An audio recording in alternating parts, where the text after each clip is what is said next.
जय बोलो मुनि श्री हरि सागर जी महाराज की जय। सभी को जय जिनेन्द्र। जिंदगी में सदा मुस्कुराते रहो, फासला कम करो, दिल मिलाते रहो। दर्द कैसा भी हो आँख नम ना करो, रात काली सही कोई गम ना करो। एक सितारा बनो जगमगाते रहो, एक सितारा बनो जगमगाते रहो। फासला कम करो, दिल मिलाते रहो। जिंदगी में सदा मुस्कुराते रहो, फासले कम करो, दिल मिलाते रहो। बांटना है अगर बांट लो हर खुशी, गम न जाहिर करो तुम किसी से कभी। दिल का गहराई में गम छुपाते चलो, फास गहराई में गम छुपाते चलो। फासले कम करो, दिल मिलाते रहो। जिंदगी में सदा मुस्कुराते रहो। पश्चात हम सभी भक्तगण गुरुवर से ये विनम्र निवेदन करते हैं, कृपया अपने मंगल प्रवचन से हमें कृतार्थ करें, हमें धन्य करें। नमस्तु गुरुदेव, नमस्तु गुरुदेव, नमस्तु। ओम नमः सिद्धेभ्यः।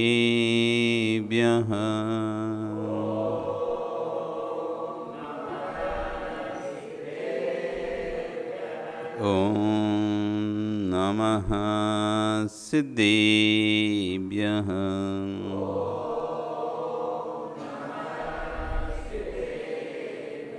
ओम नमः सिद्धेभ्यः।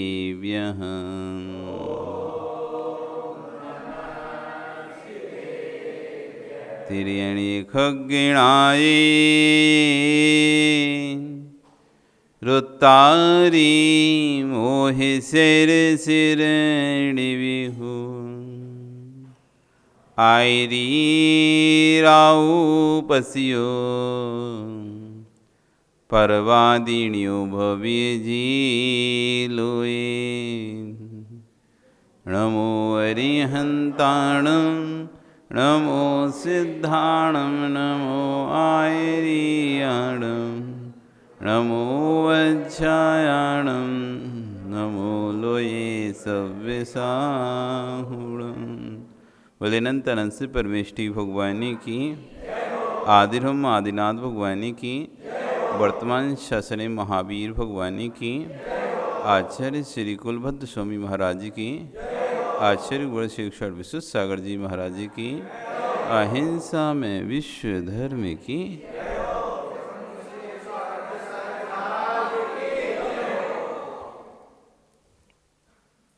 भवंदु वर्तमान शासन न्यायिक वर्धमान स्वामी के शासन में तीर्थंकर प्रभु की चरण निष्ठा में बैठकर हम सभी यहाँ पर जिन देशना का श्रवण कर रहे हैं। आचार्य भुवन कुलभद्र स्वामी महाराज ग्रंथराज सार समुच्चय जी में द्रव्य की शुद्ध सत्ता के साथ साथ अशुद्ध सत्ता का ही व्याख्यान कर रहे हैं और यहाँ पर समझा रहे हैं कि जब तक वस्तु की अशुद्धता का बोध नहीं होगा तब तक वस्तु को शुद्ध करने का पुरुषार्थ नहीं होगा। जब तक हमको गलतियों का एहसास नहीं होगा, गलतियों के बारे में पता नहीं चलेगा, तब तक गलती सुधरी नहीं जा सकती। कोई भी गलती यदि हमको सुधारनी है तो पहले उसका एहसास होना बहुत आवश्यक है। हमको भगवान बनना है तो पहले हमको ये समझना पड़ेगा हम संसारी हैं। यदि हम ये नहीं समझ पा रहे कि हम संसारी हैं तो हम कभी सिद्ध नहीं बन सकते। जो संसारी है वही सिद्ध होता है, जो संसारी है वही सिद्ध है, जो संसारी नहीं है वह सिद्ध भी नहीं बन सकता। इसलिए आचार्य उन कहे जब तक वस्तु की अशुद्धता का बोध नहीं होगा तब तक वस्तु शुद्ध करने का पुरुषार्थ नहीं होगा, और जब तक वस्तु की शुद्ध सत्ता का बोध नहीं होगा तो अशुद्धता हटाने का पुरुषार्थ भी नहीं होगा। दोनों बातें। वस्तु की शुद्धता का बोध नहीं होगा तो वस्तु कभी शुद्ध नहीं होगी, और वस्तु की अशुद्धता का बोध नहीं होगा तो कभी अशुद्धता हटाने का पुरुषार्थ नहीं होगा। कपड़ा गंदा है, मन नहीं नाम है कि हार्दिक कपड़ा गंदा है कि साफ है? धूल में तुम बैठ गए, कहीं किसी स्थान पर धूल थी और वहाँ पर तुम बैठ गए और तुम्हारे कपड़े पे धूल लग गई और ऐसा दाग लग गया कि अब सामान से ऐसे हाथ से झटकारा लेकिन साफ नहीं हुआ। अब बताओ कपड़ा गंदा है, हुआ कि नहीं हुआ? कपड़ा गंदा हुआ, इस बात को स्वीकार करना पड़ेगा पहले, पर इस बात को भी स्वीकार करना पड़ेगा कि गंदा कपड़ा नहीं हुआ है, गंदा तो गंदगी है। कपड़ा साफ ही है। दोनों चीजें देखो आप, कपड़े पर दाग लग गया है, हल्दी का दाग लग गया है, मेहंदी का दाग लग गया है, नारियल पानी का दाग लग गया, अनार का दाग लग गया, अथवा मैल लग गया, किसी ने पोंछ दिया, कीचड़ लग गई, कपड़ा गंदा है कि नहीं है? कपड़ा गंदा है कि नहीं है? बताओ कमल, कपड़ा गंदा हुआ कि नहीं हुआ? कपड़ा गंदा हो गया ना, ये बात स्वीकार है। यदि कपड़ा गंदा ही है और गंदा ही हो गया, अब कभी साफ होगा कि नहीं होगा? वो साफ होगा तो कपड़ा गंदा कहाँ था? कपड़ा तो साफ ही था। गंदा तो गंदगी थी, मैल थी जो कि हट गई। गंदा कौन? गंदा गंदगी थी। तो आचार्य यही समझाना चाह रहे हैं दोनों बातें कि कपड़ा गंदा, मैल लगा है तो कपड़ा गंदा हुआ है कि नहीं हुआ है? ये बताओ सुरेंद्र जी, कपड़े पर मैल लगा तो कपड़ा गंदा हुआ कि नहीं हुआ? देखने में आता, हुआ नहीं है तो कपड़ा गंदा नहीं हुआ क्या? तो कपड़ा गंदा नहीं हुआ, फिर तो मैल धो, कपड़ा क्यों धोते हो? तो कपड़ा क्यों, कपड़ा को अलग रख दिया करो, मैल को धो लिया करो। किसे धोते हो, मैल को कि कपड़े को? तो मैल तो कपड़े में लगाए, तो गंदा कौन है, कपड़ा के मैल? कपड़ा नहीं हुआ गंदा, कपड़ा गंदा नहीं हुआ क्या? कि हुआ है कपड़ा भी गंदा? हार्दिक, देखने में तो आता है कपड़ा गंदा हुआ है, और होता भी ऐसा नहीं है कि कोई हवा में कोई बात कर रहा, तभी तो आप कपड़ा धोते, नहीं तो क्यों दो? कपड़ा जब गंदा ही नहीं होगा तुम धोगे क्यों? वो ऐसा चिपका कि आपके झड़ाने से भी साफ नहीं हो रहा, ये तो पक्का गंदा हो गया। अब तो एक ऊपर से धूल लगी, नहीं कपड़ा गंदा नहीं हुआ, धूल थी देखो हमने झड़ा दी, अब ठीक है देखो वैसे वैसे साफ है। घरों में सामानों पे धूल लगती है, आप ऐसे पहुँच देते देखो धूल ही धूल साफ किया आपने, वो तो धोया ही नहीं है, सामान तो साफ नहीं किया, मतलब सामान तो नहीं, तो बस धूल को हटा दिया, देखो साफ हो गया। ऐसा कपड़े में धूल लगे तो समझ में आता है, लेकिन उसमें तो दाग लग गया, हल्दी का, मेहंदी का, रस का, कहीं और चीज़ का, अब तो कपड़ा गंदा है ना कि नहीं है? है कि नहीं है? क्या है, कपड़ा गंदा है कि नहीं है? बोलो, तुम तो कुछ बोल ही नहीं रहे, सब लोग चुप पे ही बैठे। अरे तो कितना बाल गोपाल की बात है, कोई भी थोड़ा सा छोटा सा बच्चा तक बता देगा चलते हुए, और तुम इतने सब ज्ञानी हो। अच्छा तो धोते किसको, कपड़े की गंदगी को, कपड़े को? हैं उपाय नहीं है तो फिर धोते किसको? तो कपड़े को नहीं धोते क्या? तो उत्ता से स्थान धो लिया करो ना, पर धोते तो पूरे ही कपड़ा। कभी कभी क्या होता है, रोज क्या करते हैं? कभी कभी क्या होता है, रोज क्या करते हो? रोज नहीं होता कपड़ा गंदा? रोज कपड़ा गंदा नहीं होता क्या? किसको धोते हो? क्यों? कपड़ा गंदा हो गया ना, तभी तो नहीं पहनना चाहते। जैसे पसीने की बात आने लगी, ये शरीर से टच हो गया, गंदा हो गया, अब दोबारा से इसे धोके ही पहनेंगे तो गंदा तो हुआ ना, नहीं हुआ?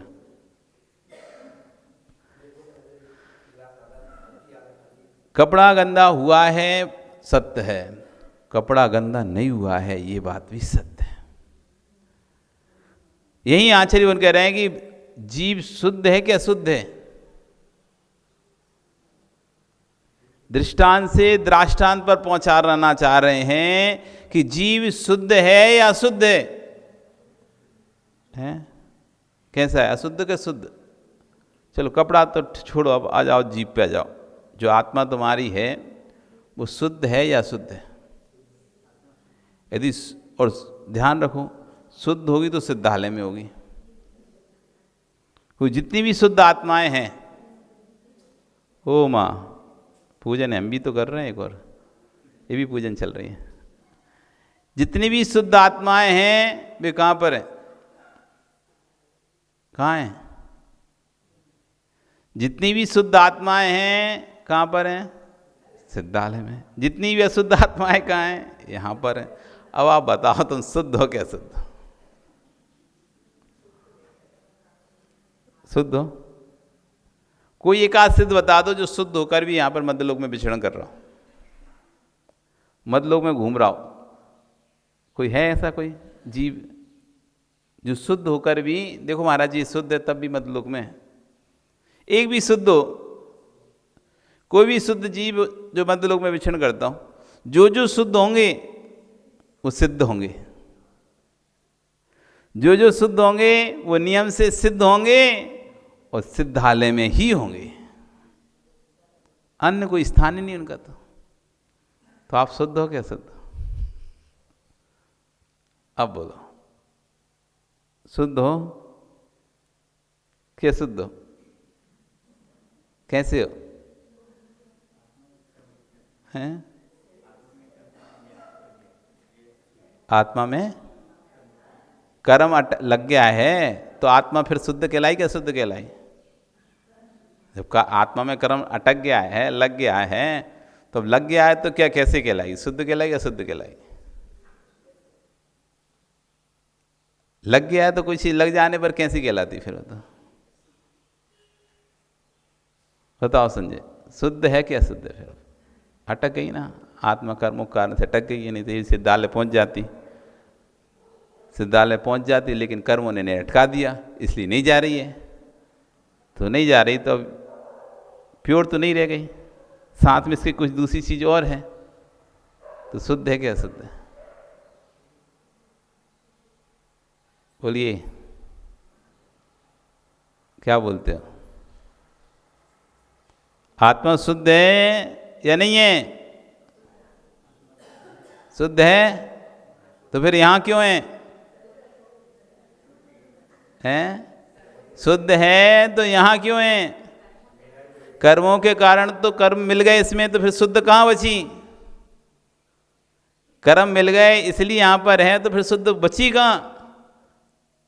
फिर तो अशुद्ध हो गई, कोई चीज मिलने से।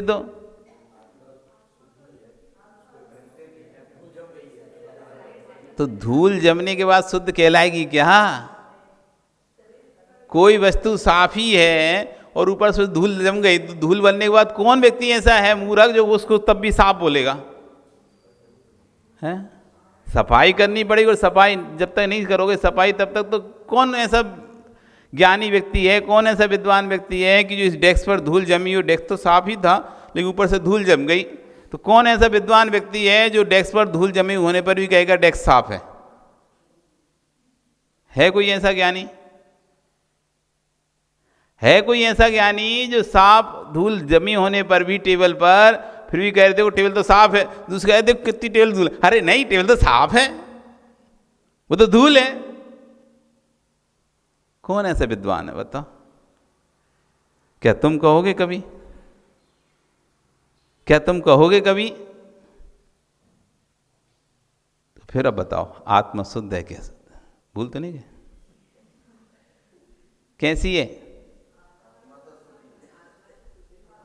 फिर अशुद्ध कौन है? आत्मा शुद्ध है तो शरीर अशुद्ध है। एक महात्मा और आ गए हैं।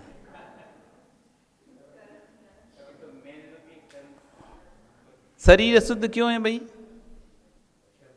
वो भी पुद्गल है, जैसे वो जीव द्रव्य है, पुद्गल द्रव्य, वो अपने शुद्ध तो अपने में भी शुद्ध। जब वो अशुद्ध नहीं है तो ये भी अशुद्ध कैसे? ये किससे मिल गया जो अशुद्ध हो गया? पुद्गल पुद्गल था, इसमें क्या मिला है? कुछ तो मिला है कैसे पुद्गल में? जो भी शरीर के अंदर है वो सब पौद्गलिक चीज है ना, पुद्गल है। फूलन गणन सड़न स्वाय, तो पुद्गल पुद्गल तो अपने पुद्गल ही है, उसमें तो कुछ मिला ही नहीं है। जीव भी नहीं मिला उसके अंदर, धर्म अधर्म आकाश काल कोई दर्द, तो वो भी तो शुद्ध ही है। वो अशुद्ध कैसा है? कैसा है जीव? शुद्ध है क्या शुद्ध? हम ही बता दें? ठीक है भैया, हम ही बता दे रहे, हम ही बता दे रहे। अम्मा बोल रही कि महाराज जी आप ही बता दो, हम आप तो दिमाग ही काम नहीं कर रहा हूँ, क्योंकि शुद्ध बोलते हैं तो आप घुमा देते हो, अशुद्ध बोलते हैं तो घुमा देते हैं। बिल्कुल सही है। ये घूम रहे हो ना तुम संसार में, इसलिए घूम रहे हो। शुद्ध अशुद्ध का बोध ही नहीं है। जब तक वस्तु की अशुद्धता का बोध नहीं होगा तब तक वस्तु शुद्ध करने का पुरुषार्थ नहीं करेगा। आप अशुद्धता को स्वीकार नहीं करोगे। टेबल पर धूल जमी है, इस बात को यदि आप स्वीकार नहीं करो, टेबल गंदी है, तो आप कभी टेबल को नहीं पहुंचोगे। और जब तक आपको वस्तु की शुद्धता का बोध नहीं होगा तो अशुद्धता हटाने का पुरुषार्थ नहीं करोगे। जब तक ये दिमाग में नहीं रहेगा कि धूल के अंदर, तो धूल हटने के बाद वस्तु वापस वैसी वैसी निकल जाएगी, स्वच्छ की स्वच्छ निकल जाएगी, चमकती निकल जाएगी, तो आप कभी धूल नहीं हटाओगे। फिर दोनों समझ में आ रहा है? यदि आप वस्तु को सदैव शुद्ध ही मानते रहोगे तो कभी उसकी धूल नहीं हटाओगे, धूल लगी होने पर भी नहीं हटाओगे। और वस्तु को सदैव अशुद्ध मानते रहोगे तो कभी आप उसकी धूल नहीं हटाओगे। हम धूल हटा भी देंगे तब भी शुद्ध नहीं होगी। तो कोई वस्तु, कांच के नीचे आपने कोई सामान रख दिया, ऊपर से कांच रख दिया, आपको पता है हम ऊपर से कितना ही साफ करें, वो तो नीचे है ना, तो वो तो हटेगा ही नहीं जब तक उसको हटाएंगे नहीं। यदि ऐसा ही सोच लिया कि कभी हटेगी नहीं धूल, कभी धूल हटेगी नहीं, खराब ही रहेगा, वस्तु ऐसी रहेगी, तो कभी आप धूल हटाने का प्रयास नहीं करोगे।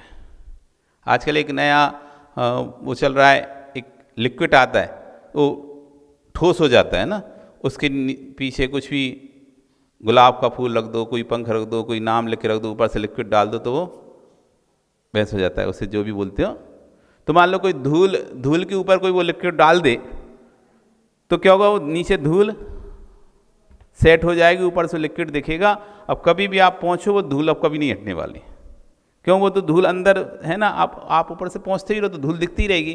तो ऐसा नहीं है कि हमको जहाँ पे, हमको तो पता है ना इस पर धूल लगी है, यदि हम हटाएंगे, पुरुषार्थ करेंगे तो हट जाएगी। तो अशुद्धता में भी शुद्धता दिखाई देना चाहिए, और शुद्धता होने पर भी ऊपरी अशुद्धता को देखकर ये समझना चाहिए कि ये अशुद्ध है। दोनों बातें जब तक ज्ञान में नहीं होगा, जब तक अशुद्धता का बोध नहीं होगा, तो व्यक्ति शुद्ध करने का पुरुषार्थ नहीं करेगा। और यदि शुद्धता का बोध नहीं होगा उसकी, तो कभी व्यक्ति अशुद्धता हटाने का पुरुषार्थ नहीं करेगा। कपड़े पर मैल लगा है तो आपको ये भान होना चाहिए कि कपड़ा तो साफ ही था, मैल खराब है, तब तो मैल लगा है, तब तो आप कपड़ा धोने की कोशिश करेंगे और कपड़े को वापस निकालने की कोशिश करेंगे जैसा स्वच्छ था। यदि आदि आपने ऐसे ही मान लिया कपड़ा तो हमेशा ऐसा ही बना रहेगा, अब चाहे हम कितना भी धो लें, तो फिर कभी आप कपड़े का मैल हटाने की कोशिश नहीं करोगे। अशुद्ध सत्ता में शुद्ध सत्ता का दर्शन जो कर लेता है वही जीव अशुद्धता हटाने का प्रयास करता है। जिसे पता है, जिसके ज्ञान में ये नॉलेज है, यदि मैं धोऊंगा, मैं साफ करूंगा, तो वापस वस्तु वैसी साफ निकल आएगी जैसे पहले थी। तभी व्यक्ति उसको धोने का पुरुषार्थ करता है, उसको साफ करने का पुरुषार्थ करता है। अशुद्धता में गंदे कपड़े में भी ये गंदे कपड़े में ही ये देख लिया जाता है कि कपड़ा यदि मैं धोऊंगा तो कपड़ा वैसे ही साफ आ जाएगा, सफ़ेद चमक वैसे ही निकल आएगी, इसलिए व्यक्ति उसे धोता है। कब तक धोता है? जब तक उसे उम्मीद रहती है कि इसको धोने से ये साफ निकल आएगा, तब तक ही व्यक्ति उस कपड़े को धोता रहता है। और जब उसको ये भान हो जाता है कि नहीं, इसको धोने से अब ये कोई फ़ायदा नहीं है, धोने से कभी साफ निकलने वाला नहीं है, अब तो हो गया, इसका ऐसा ही हो गया, फिर वो कभी पुरुषार्थ नहीं करता। पुरुषार्थ वही करेगा शुद्ध करने का जिसके ज्ञान में ये रहेगा कि वस्तु शुद्ध हो सकती है, वस्तु शुद्ध है, ऊपर से इसमें गंदगी लगी है, यदि मैं गंदगी हटा दूंगी तो वापस वैसी वैसी वस्तु निकल आएगी। जिसके ज्ञान में ये बात आती है वही व्यक्ति उसको साफ करने के लिए मेहनत करता है। समझ में आ रहा है? जब तक हमें शुद्धता का ज्ञान में बोध नहीं होगा, अशुद्ध वस्तु में भी व्यक्ति शुद्धता देख रहा है, भले वस्तु अभी अशुद्ध दिखाई दे रही है, लेकिन यदि इसकी सफाई करेंगे हम तो वापस वैसी वैसी हो जाएगी। ऐसी कर्म आत्मा कर्मों से मलिन है, अशुद्ध है, दिखाई दे रही है, लेकिन ज्ञान में है। यदि मैं तपस्या करूंगा, संयम को पालन करूंगा, चारित्र का पालन करूंगा, व्रत का पालन करूंगा, इस आत्मा से मैं कर्मों की निर्जरा कर दूंगा तो आत्मा जैसी थी वैसी शुद्ध अवस्था उसकी प्रकट हो जाएगी।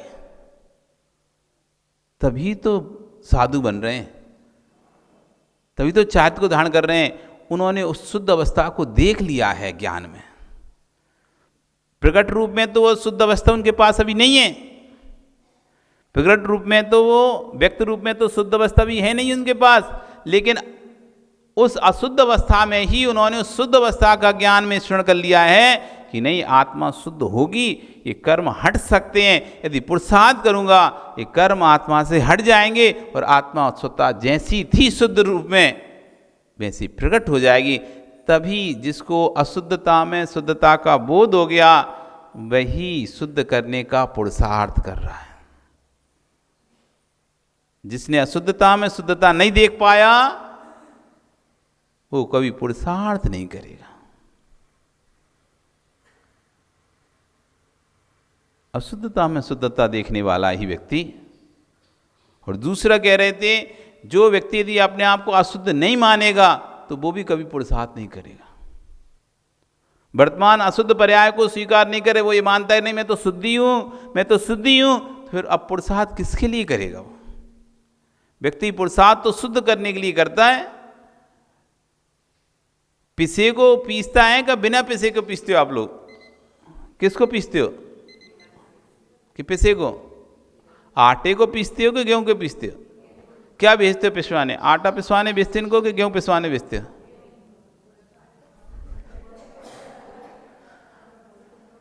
क्या पिसाना लाना? आटा पिसा लाओ, लो ये ले जाओ, आटा पिसा लाओ। आटा पिसाना है कि गेहूं पिसाना है? पिसाना क्या है कि आटा? आटे को कौन पिसाता है?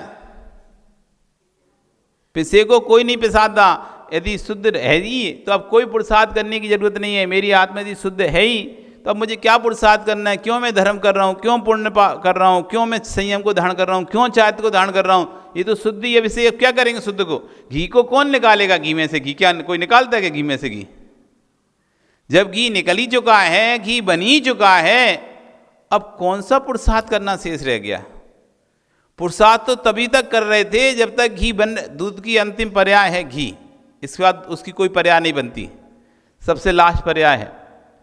दूध से दही बन गया, दूध से मट्ठा बन जाए, दूध से छाछ बन जाए, दूध से मावा बन जाए, दूध से मक्खन बन जाए, और आखिरी में बचता है क्या? घी। ये अंतिम शुद्ध पर्याय दूध की। अब इसके बाद ये पर्याय में कोई विकार नहीं आएगा, न इससे कोई नई पर्याय उत्पन्न होने वाली अब होगी क्या उससे?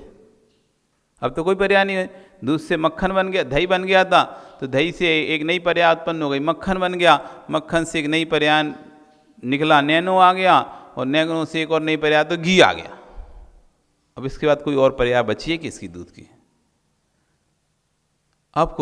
अब इसमें से कोई, जब शुद्ध ही है तो अब कोई नई पर्याय निकलने का सवाल पैदा नहीं होता। जब मैं शुद्धि ही हूँ तो पुरुषार्थ में किसका कर रहा हूँ? अब मैं यदि मैं शुद्ध ही हूं तो मैं क्यों पुण्य करूं, क्यों मैं धर्म करूं, क्यों संयम का पालन करूं, क्यों चारित्र का पालन करूं?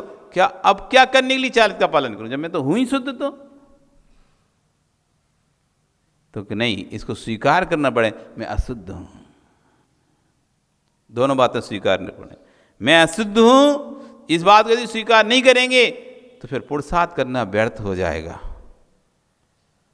इस बात को जब तक स्वीकार नहीं करेंगे तो पुरुषार्थ करना व्यर्थ है। ये स्वीकार कर लेंगे मैं अशुद्ध हूं, तब तो मैं शुद्ध होने का पुरुषार्थ करूंगा। दोनों स्वीकार करना पड़े, मैं शुद्ध भी हूं, मैं अशुद्ध भी हूं। मैं शुद्ध भी हूं, मैं अशुद्ध भी हूं। मैं पर्याय, जब मैं पर्याय को देखता हूं, पर्यायों को देखता हूं इस द्रव्य की, जब इस द्रव्य की पर्यायों को देखता हूं तो मैं अशुद्धपने को दिखाई देता है। जब मैं इस द्रव्य की शुद्ध त्रैकालिक सत्ता को देखता हूं तो शुद्धता दिखाई देती है। जब मैं दृष्टि में पर्यायों को लेकर आता हूं, ये जीव द्रव्य की अभी मनुष्य पर्याय चल रही है, ये जीव द्रव्य की देव पर्याय चल रही है, ये जीव द्रव्य की त्रेंच पर्याय है, ये जीव द्रव्य की नरक पर्याय है। जब इन पर्यायों को देखता हूं तो मुझे संसार ही दिखाई देता है जीव। जब मैं पर्यायों को देखता हूं तो मुझे जीव कैसे दिखाई देता है? संसारी दिखाई देता है, अशुद्ध दिखाई देता है। और जब मैं त्रैकालिक जीव की सत्ता को स्वीकार करता हूं तो एक द्रव्य दो द्रव्य दूसरे में मिले भले हैं, लेकिन ये अपने में है, ये अपने में है। दोनों द्रव्य मिले भले हैं। जैसे ये अंगुली हमने बांध ली, ऐसे बांध ली ना, अब देखो दोनों दूसरे से घसी हैं, लेकिन फिर भी ये उंगली स्वतंत्र है, ये उंगली स्वतंत्र है। दोनों मिला भी दी हमने, एक सी मुट्ठी बना दी, एक सा वो भी बना दिया, मिलने के बाद भी देखो सब स्वतंत्र स्वतंत्र है कि नहीं है? लेकिन फिर भी स्वतंत्र नहीं है। स्वतंत्र होती तो मुट्ठी नहीं बन पाती, स्वतंत्र होती तो मुट्ठी नहीं बन पाती। बंधी हुई भी हैं, लेकिन बंधे होने पर भी सब अपने अपने में स्वतंत्र हैं कि नहीं है? ऐसी आत्मा में कर्म बंधा हुआ है, लेकिन फिर भी कर्म कर्म ही है, आत्मा आत्मा ही है। आत्मा कर्म नहीं होगी, कर्म आत्मा नहीं होंगे। इसलिए इस दृष्टि से कभी भी चेतन कभी भी अचेतन नहीं बनेगा, अचेतन कभी भी चेतन नहीं होगा। चेतन चेतन ही रहेगा, अचेतन अचेतन ही रहेगा। इसलिए जीव द्रव्य दृष्टि से शुद्ध ही है। सभ्य शुद्धाहु शुद्ध ने, सभी जीव शुद्ध हैं, क्योंकि कोई भी कर्म में मिला नहीं है, एक दूसरे भूत हुआ नहीं है, हैं साथ में, लेकिन फिर भी सब अपने अपने में अलग अलग हैं। जीव को ये बोध नहीं है कि मेरी आत्मा की ध्रुव शक्ति से समन्वित है, प्रवृत्त शक्ति संपन्न है मेरी आत्मा, प्रवृत्त शक्ति आत्मा की है। जगत में ऐसा कोई जीव द्रव्य नहीं है जो प्रवृत्त शक्ति से शून्य हो, लेकिन प्रवृत्त शक्ति की त्रैकालिकता को लोग समझ ही नहीं पा रहे हैं। जिसे हम प्रवृत्त शक्ति कहा था, प्राणी प्राणी में प्रवृत्त शक्ति है, उसे लोगों ने ईश्वर अंश को ग्रहण कर लिया। प्रवृत्त शक्ति त्रैकालिक है, वह शक्तिभूत शक्ति है, वह किसी भी अंशभूत नहीं है, वह शुभ परिणाम भूत है। मैं परमात्मा की आराधना अवश्य करता हूँ, मैं परमात्मा की वंदना अवश्य करता हूँ, पर परमात्मा बनने के लिए नहीं करता, परमात्मा में मिलने के लिए नहीं करता। ज्ञानी में मिल जाता, ज्ञानी मिल जाता है तो अनुचर बन के, आराधक अनुचर नहीं होता। यहाँ पर कह रहे हैं कि हम परमात्मा की वंदना परमात्मा से मिलने के लिए नहीं करते, परमात्मा में लीन होने के लिए नहीं करते। क्योंकि जो अनुचर होता है वो परमात्मा में लीन होता है, लेकिन जो आराधक होता है वो परमात्मा में लीन नहीं होता, वो स्वयं एक दिन परमात्मा बनता है। आराधक भक्त होता है, मित्रों से मिलने जाता है, परमात्मा से मिलने नहीं जाया जाता। मित्रों से मिलने जाया जाता है, लेकिन परमात्मा से मिलने नहीं जाया जाता है। परमात्मा के चरणों में भक्ति करने के लिए जाया जाता है। भक्ति तो भगवान की से भगवत्ता मांगने के लिए नहीं करनी पड़ती, अपनी अशुद्ध परिणति के नाश के लिए करनी पड़ती है। भगवान की जो भक्ति करते हैं इसलिए नहीं करते भगवान हमको भगवत्ता दे देना, हमको भी भगवान बना लेना, इसलिए नहीं करते। भगवान तुमको उठा के भगवान नहीं बनाएगा कभी भी। तुम सोचो कि हम भगवान से प्रार्थना करें और भगवान हमको हाथ पकड़ के ऊपर उठा लेगा, चलो ठीक है तुम भी मेरे पास में आ जाओ। तो भगवान की आराधना भगवत्ता मांगने के लिए नहीं की जाती, भगवान की आराधना अपनी अशुद्ध परिणति की नाश करने के लिए की जाती है। मिलना मित्र से पड़ता है, भगवान से मिलना नहीं पड़ता। भगवान के चरणों में तो भक्ति करने के लिए जाया जाता है, भगवान से मिलने नहीं जाया जाता, भगवान के पास भक्ति करने के लिए जाया जाता है। भगवान भगवत्ता नहीं प्रदान करेंगे, भगवत्ता मेरे अंदर त्रैकालिक विद्यमान हैं, उस त्रैकालिक भक्तता को प्रकट कराने की जो योग्यता है वह मेरे अंदर ही है। भगवान मुझे भगवान नहीं बनाएंगे, कोई ने भगवान ने आज तक किसी को भगवान नहीं बनाया। जितने भगवान बने वो स्वयं अपनी योग्यता को प्रकट करके बने, कोई दूसरे भगवान ने उससे नहीं बना भैया ठीक है मैं 23वां तीर्थंकर चला जा, तू 24 हो जाएगा। ऐसा कोई भगवान किसी को भगवान नहीं बनाया कि सब ने सेटिंग करी, अच्छा तुम आ जाओ तुम मेरे मित्र हो, चल तुम 24 से तुम बन जाओ, 22वां बन गया 23 से तुम बन जाओ, 24 से इसको बना लेंगे। ऐसा कोई सेटिंग नहीं चली।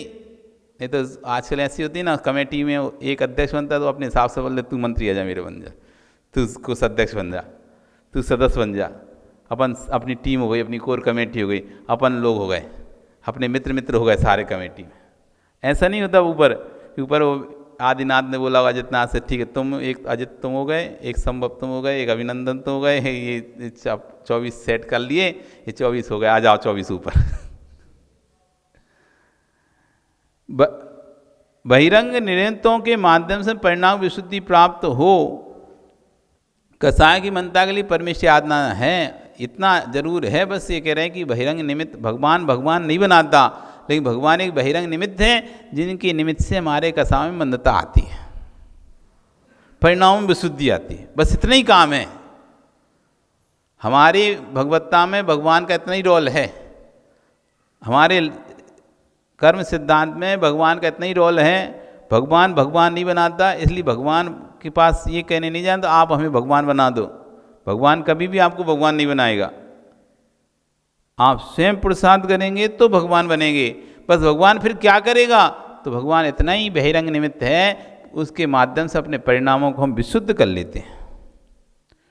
भगवान के माध्यम से, उन प्रतिमा के माध्यम से, उन गुरुओं के माध्यम से हम अपने परिणामों को निर्मल कर लेते हैं। इतना ही भगवान का और गुरु का काम है। कसाय की भद्रता के लिए परमेष्ठी की आराधना है, परमेष्ठी से परमात्मा की भीख मांगने के लिए नहीं जाना।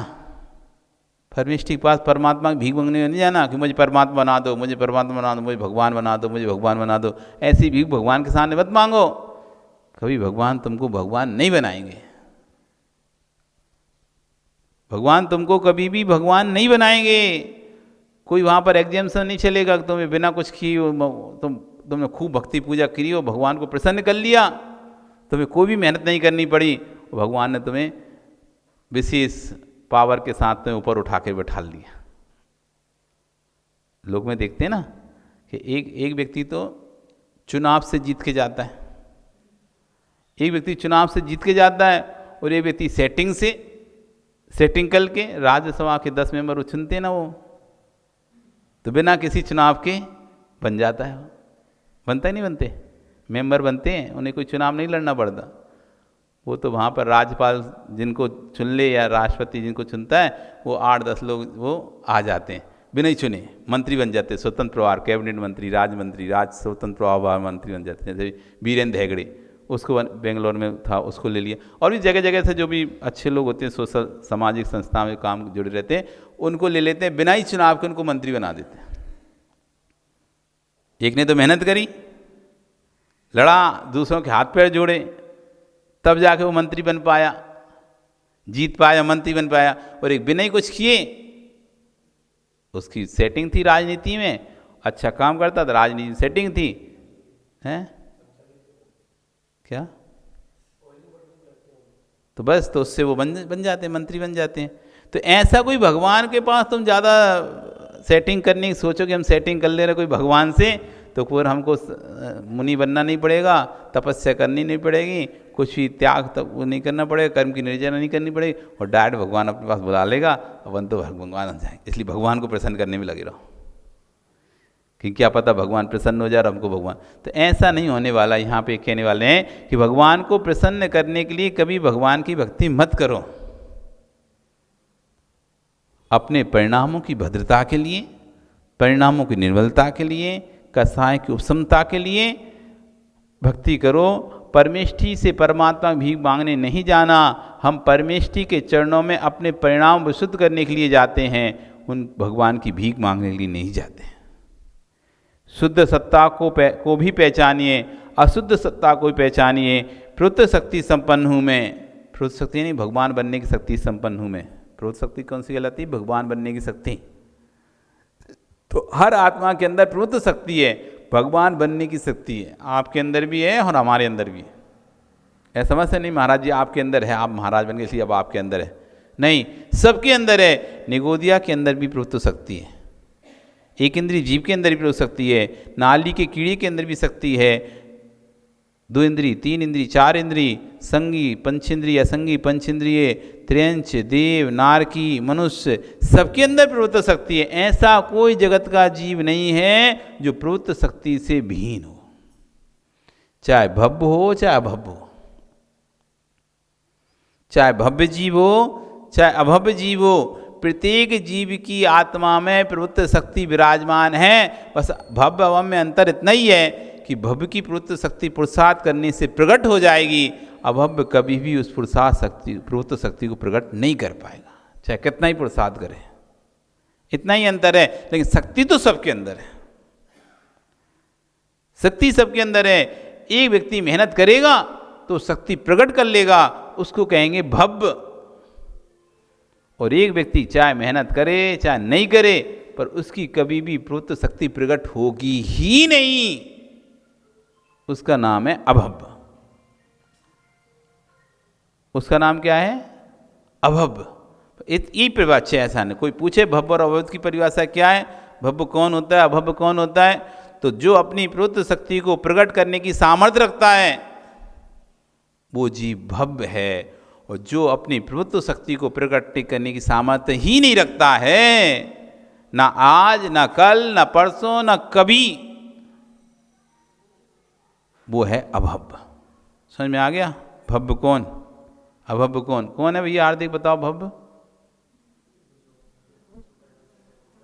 नहीं, जो करना चाहते वो नहीं, जो अपनी प्रवृत्त शक्ति यानी भगवान बनने की जो शक्ति है हमारे अंदर, हर व्यक्ति के अंदर शक्तियाँ, अनंत शक्तियाँ हैं हर व्यक्ति की आत्मा में, उसमें एक शक्ति है प्रवृत्त शक्ति। अनंत शक्तियों के बीच में एक शक्ति कौन सी है? प्रवृत्त, सबका ईश बनने की शक्ति, प्रभु बनने की शक्ति।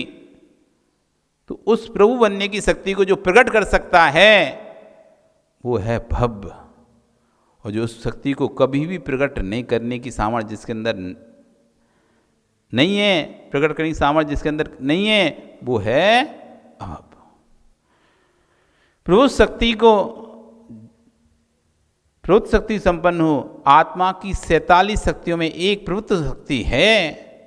कहाँ भूल गया था मैं अपनी प्रवृत्त शक्ति को? जब अपनी प्रवृत्त शक्ति को पहचान लेता है फिर उसको उद्घाटन करने का पुरुषार्थ करता है। जिसने अपनी प्रवृत्त शक्ति को पहचान लिया कि मैं भी भगवान बन सकता हूँ, जिसको ये बहान हो गया मेरे अंदर भी भगवान बनने की शक्ति है, ऐसा व्यक्ति फिर पुरुषार्थ करता है। पुरुषार्थ वही करेगा ना जिसको अपनी शक्ति का बोध हो जाएगा। जिसको शक्ति का बोध नहीं, जैसे आपको पता चल जाए अरे हम भी इस कॉम्पिटिशन में क्वालिफाई कर सकते हैं, हम भी इस कॉम्पिटिशन में क्वालिफाई कर सकते हैं, फिर आप पुरुषार्थ करोगे। जब तक आपको ये पता था कि नहीं हम नहीं कर सकते क्वालिफाई, हमारा तो रोल ही नहीं, यहाँ पे तो एज लिमिट लिखी है 30 साल लिखी है, हमारी तो 31 साल हो गई, 32 साल हो गई, हम तो अनक्वालिफाई इसमें ऐसा। लेकिन किसी ने बताया नहीं भैया वो एज लिमिट पुरानी थी, अब कोई नहीं है, अब तो सब ओपन कर दिया है। ओहो, मतलब मैं भी क्वालिफाई कर सकता हूँ। जैसे ही पता चला कि अरे मैं भी क्वालिफाई कर सकता हूँ, तो फिर व्यक्ति हाँ क्या करना पड़ेगा, वो फार्म लाना है, वहाँ से फार्म भरना पड़ेगा, यहाँ साइन कराना पड़ेगा, ऐसे जमा करना पड़ेगा, वैसा करना पड़ेगा, तो बस फिर वो लग जाता है। जब उसे पता चल जाता है कि नहीं मैं भी इसमें क्वालिफाई कर सकता हूँ, मैं भी इसमें प्रवेश पा सकता हूँ, तो बस वो मेहनत में लग जाता है और उसमें प्रवेश प्राप्त कर लेता है। ऐसी जब व्यक्ति को समझ में आ जाएगा, नहीं मैं भी भगवान बन सकता हूँ, एक बार आपके अंदर बैठ जाए बस। बुरी तो नहीं लग रही आपको?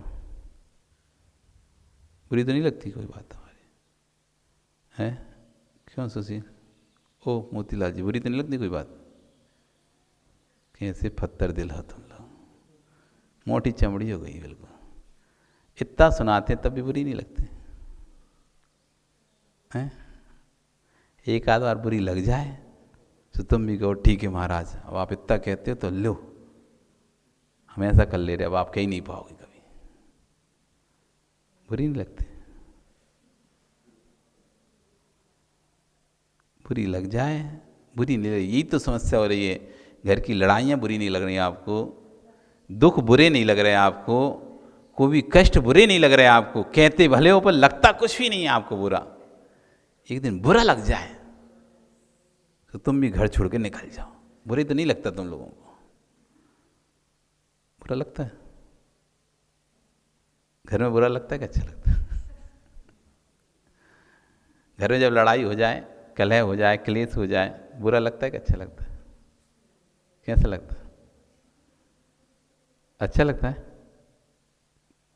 ओह पन्ना लाल, कैसा लगता है? अच्छा कि बुरा? हाँ, तो तुम जैसे देखो, जैसे बुरा लगता है तुम क्या करते हो फिर? जैसे ही संजय घर में लड़ाई होती है, और लड़ाई हुई, कुछ कलह हो गई और तुमको बुरा लगा, तो क्या करते उस समय? घर छोड़ के भागते हो। उस समय थोड़ी देर के लिए, जितनी देर के लिए तुम्हें बुरा लग रहा है या जितनी देर के लिए तुम्हें क्लेश दिख रहा है, तो आप क्या करते हो? घर छोड़ के भागते हो। बस थोड़ी देर का ही बुरा लगता है, बस वो अच्छे से बुरा लग जाए। अम्मा तुम लोगों को अच्छे से बुरा लग जाए हमारी बात, तो तुम कभी बात ही ना करो प्रवचनों में, पर लगती नहीं तुम्हें हमारी बात बुरी, तब भी बात ही करती रहती है। बुरी नहीं लगती तुम लोगों को हमारी? लगती है ना? इसलिए बुरी लगती हो तो प्रवचन में बात नहीं किया करो, शांत बैठा करो, चर्चाएं बाद में किया करो। जब प्रवचन खत्म हो जाए तब प्रवचन की चर्चाएं करा करो। तो प्रवचन में बैठे बैठे प्रवचन की चर्चा करती रहती, और सुनती रहती, तब भी फिर से करती रहती है। इधर सुनती ही रहती है, महाराज मना कर रहे हैं कि नहीं करना, फिर देख महाराज मना कर रहे हैं, अपन लोग बात कर रहे हैं तो महाराज ये फिर यही बात कर रहे हैं। अरे मना कर रहे हैं तो चुप हो जाओ, मना कर रहे हैं तो ये भी बगल वाली पड़ोसी बताओगे कि देख महाराज जी मना कर रहे हैं, बात नहीं करना। वो बात कर ही रहे, बात करके बता रहे हैं क्या कि बात नहीं करनी। अरे बताने की जरूरत नहीं है, मौन हो जाओ तो सामने वाले को पता चल जाएगा कि महाराज जी मना कर रहे हैं, बात नहीं करने। खुद ही मौन हो जाओ, दूसरा अपने आप समझ जाएगा कि बोलेगा नहीं। अब तुम उसको बोलती है महाराज जी मना कर रहे हैं, बात मत कर। अरे अपन तो अपनी बुई तो बात कर रहे हैं प्रवचन की, अब वो उत्तर दे देती है। बुरी नहीं लगती आपको? तो कितनी शांत अच्छे लगते हो। ऐसी शांत रहो तो अच्छे लगोगे। आज आपका समय हो गया, कल फिर चर्चा करेंगे रोज शक्ति को कैसे उद्घाटित करें, क्या पुरुषार्थ करें। बोली भगवान महावीर स्वामी की।